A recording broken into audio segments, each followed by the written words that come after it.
안녕하세요. 백삼 목사입니다. 오늘은 사순절 세 번째 주일 월요일 아침 3월 8일입니다. 요즘 어떻게 제가 느끼기에는 시간이 정말 빠르게 지나가고 있는 것처럼만 여겨져요. 돌아서면 월요일이고 또 돌아서면 월요일이고 금방금방 그냥 시간이 지나가는 것만 같습니다. 아무리 세월이 빠르게 지나는 것처럼 여겨져도 우리의 마음속에 중심은 주님께 맞추고 주님과 동행하면서 중심이 흔들리지 않게 우리의 일상을 살아가야 할 것입니다. 오늘 주신 하나님의 말씀은 시편 58편의 말씀입니다. 시편 58편의 주된 내용은 당시 사회적 지도자들, 통치자들이라고 이야기하고 있는 사회 지도자, 왕과 귀족들과 제사장 또는 사회적 리더들을 향하여 하고 있는 준엄한 경고의 이야기를 본문이 다루고 있습니다. 먼저 1절을 제가 읽어보죠. 통치자들아 너희가 정의를 말해야 하거늘 어찌 잠잠하냐.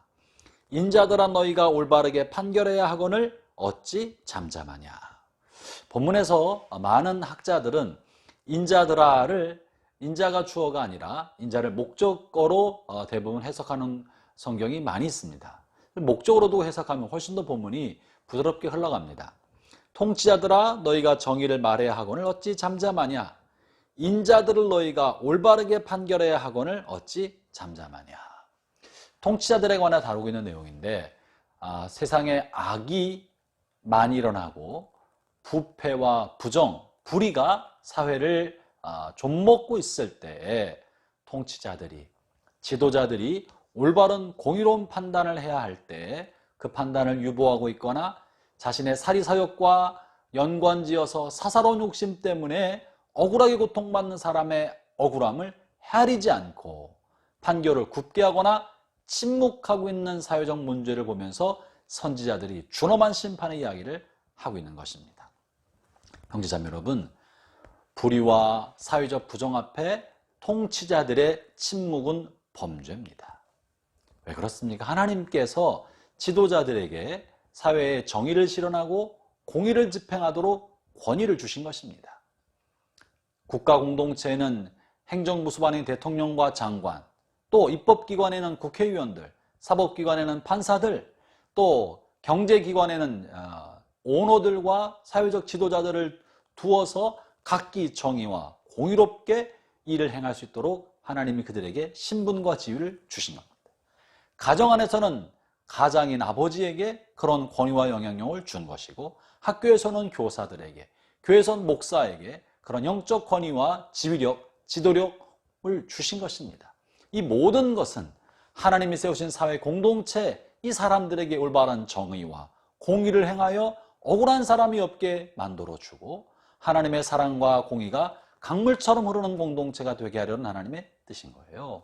그런데 지도자가 불의와 부정, 반칙과 편법 앞에서 침묵하고 그래서 누군가가 억울한 고통을 당하고 있다면 하나님이 세우신 권위에 대해서 직무를 유기하고 있는 것입니다. 그것이 범죄인 것이고, 그것에 대해서 오늘 본문 2절에서는요 이렇게 말합니다.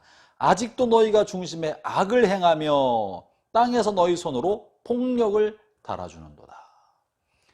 행위는 아무것도 안 했어도 마음에 사리사욕에 관련되어서 사사로운 이익에 연관되어서 침묵하고 있기 때문에, 자신이 손해볼 것을 염두에 두고 기회주의적으로 행동하고 있기 때문에 하나님이 이것이 중심에 악을 행한다고 말하고 있는 거예요. 여러분, 세상에서는요 행동을 하지 않는 것에 관해서는 그것을 탓하지 않습니다. 그건 죄가 되지 않습니다. 아무런 행동을 안 하기 때문에요. 그러나 하나님 앞에서는 마땅히 하지 않아야 될 일을 하는 것도 범죄지만 마땅히 해야 할 일을 하지 않는 것도 범죄입니다. 지도자가 정의의 판단을 해야 할 때 침묵하는 거, 바른 소리를 내야 할 때 입을 다물고 있는 거, 자신의 손해 때문에 침묵하는 건 범죄고 직무유기라고 말하고 있는 겁니다. 그러면 본문에서 왜 이렇게 직무유기, 범죄가 나타난다고 말하고 있습니까? 본문은 이것을 독사에 비유해서 말하고 있는데요.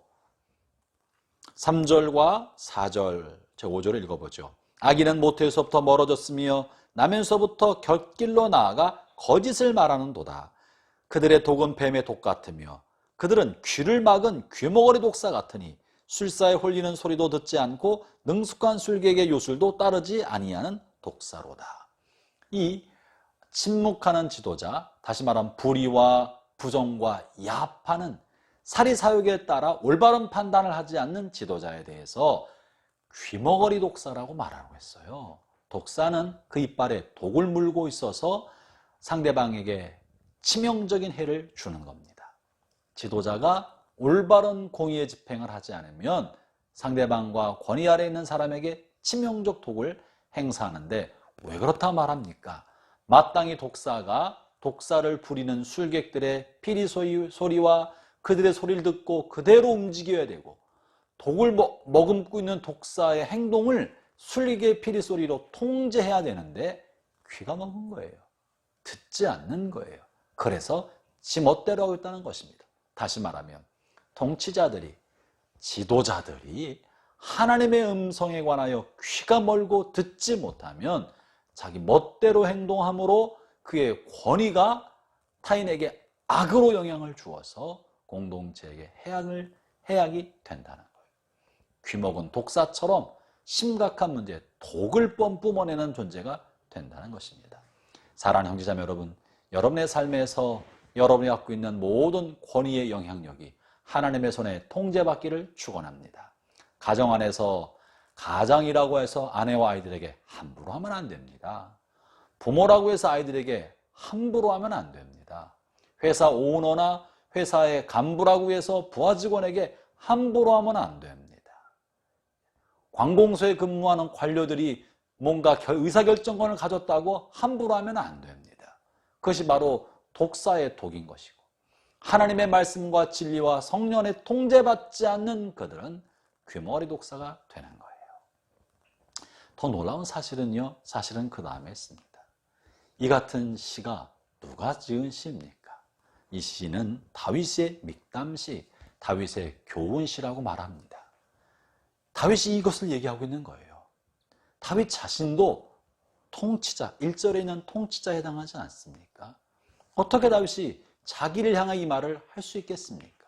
이 말은 사실은 선지자들이 길거리에서 통치자들의 불의와 부정에 관해 날카로운 고발의 선지자의 이야기를 하고 있는 소리를 듣고, 그런 이야기가 퍼질 때 다윗 자신도 선지자들의 날카로운 지적과 책망을 가슴에 담고, 그들의 입을 막을 수도 있었음에도 불구하고 그들의 고발의 이야기와 경고의 메시지를 가슴에 담고 마음에 품고 자신의 시로 남김으로 자기 자신도 하나님의 말씀 앞에 자신을 서도록 하기 위하여 기록에 남긴 것입니다.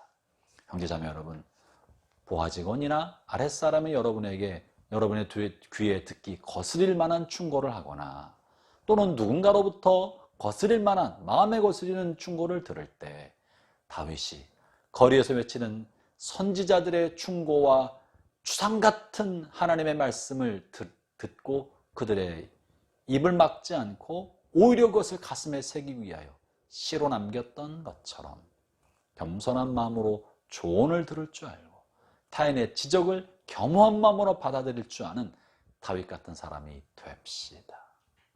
입을 조심하여 정의를 세우며 겸손하게 충고를 따를 줄 알 때 하나님의 나라가 여러분을 통하여 가정에서, 일터에서, 사회에서 하나님 나라 이루어져 갈 줄로 믿습니다. 기도하겠습니다. 하나님 아버지 감사합니다.